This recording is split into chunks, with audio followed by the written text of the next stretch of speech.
কথাবোৰ ইমান কিয় হলনি হয়? তাকো এজন মুখ্যমন্ত্ৰীয়ে কোৱা কথাৰ ঘনে ঘনে ইমান হলনি হয়নে? প্ৰথমে কৈছিল জুবিন গাৰ্গক ন্যায় দিব নোৱাৰিলে ভোট নিদিব বিজেপিক। আমি যদি জুবিনক ন্যায় দিব নোৱাৰো, আমাক আপোনালোকে কিয় ভোট নিদিয়াটো স্বাভাৱিক, আৰু তাক আমি মানিও ল'ব লাগিব। সেইবাবে ৰাইজক মই আকৌ এবাৰ আন্তৰিকতাৰে সৈতে জনাব খুজিছো যে মই মোৰ লক্ষ্যত অটল হৈ আছো, আৰু এই লক্ষ্যত অটল হৈ থাকিয়ে মই কাম কৰিম।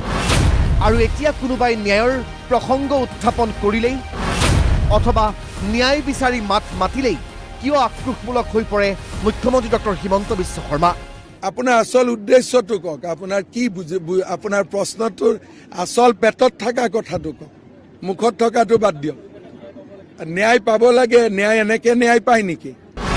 সৌ সিদিনা ডিফুত ক'লে ন্যায় দিবলৈ তেওঁ আইন আদালত কিংবা ন্যায়াধীশ নহয়, ন্যায় দিয়ে আদালতেহে। মুখ্যমন্ত্ৰী এজনে কেনেকে ন্যায় দিব পাৰে আমাক চিম্পুল ভাষাত বুজাই দিয়ে।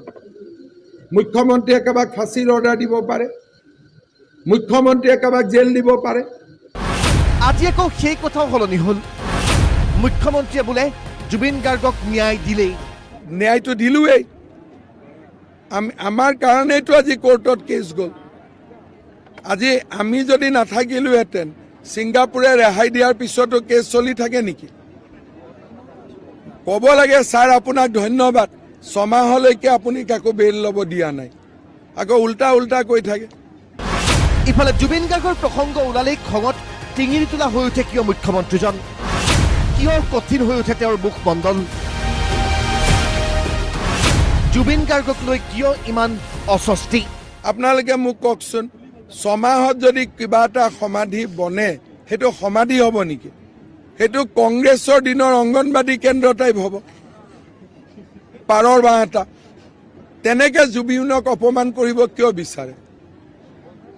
মইতো আপোনালোকৰ মানসিকতাবিলাকে বুজি নাপাওঁ যে জুবিনক ভাল পায় নে বেয়া পায়।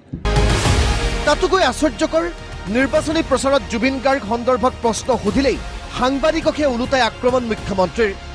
আজি বুলিয়েই নহয়, শেহতীয়াকৈ প্ৰায়বোৰ অনুষ্ঠানতে জুবিন গাৰ্গ বুলিলেই সাংবাদিকৰ প্ৰতি আক্ৰমণাত্মক মুখ্যমন্ত্ৰী।